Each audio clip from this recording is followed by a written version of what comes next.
உங்கள் யாவருக்கும் நமது திருச்சபையின் சார்பாக கிறிஸ்துமஸ் வாழ்த்துக்களை தெரிவித்துக் கொள்கின்றோம். இயேசு கிறிஸ்து ஏன் இந்த உலகத்துக்கு வந்தார் என்று சொன்னால், இந்த பூமியிலே நம்மை முத்திரை மோதிரமாக வைப்பதற்காக இயேசு கிறிஸ்து இந்த உலகத்திற்கு வந்தவர்.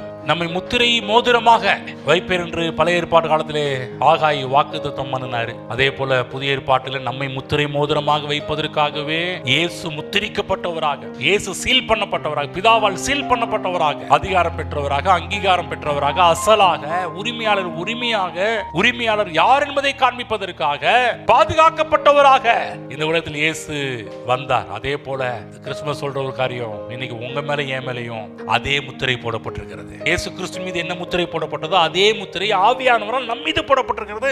ஆகவே நீங்கள் கவலைப்படாதீங்க, கலங்கி நிக்காதீங்க, பயப்படாதீங்க. உங்களுக்கு கர்த்தர் அதிகாரத்தை கொடுத்திருக்கிறார்.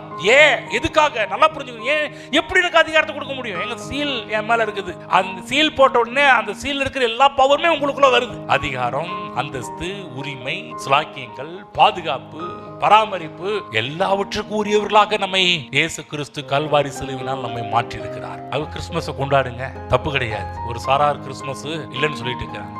நான் தான் சொன்னேன், நம்ம பிறந்த நாளை அல்ல, நன்றாக புரிந்து கொள்ளும், இயேசு கிறிஸ்துவின் பிறப்பை கொண்டாடுகின்றோம். அவர் இந்த உலகத்தில் பிறந்தாரே, அதை எண்ணி மகிழ்கிறோம்.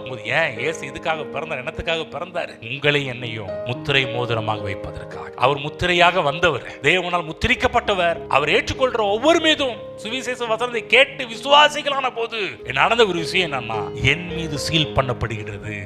அந்த கிறிஸ்துமஸ் எனக்கு என்னதை சொல்லுதுன்னா, நான் முத்திரை போட, இயேசு கிறிஸ்து எப்படி முத்திரிக்கப்பட்டவராக இருந்தாரோ அதே போல என் மீதும் அதே முத்திரை போடப்பட்டிருக்கிறது. இதை எண்ணி நாம் சந்தோஷப்பட வேண்டும்.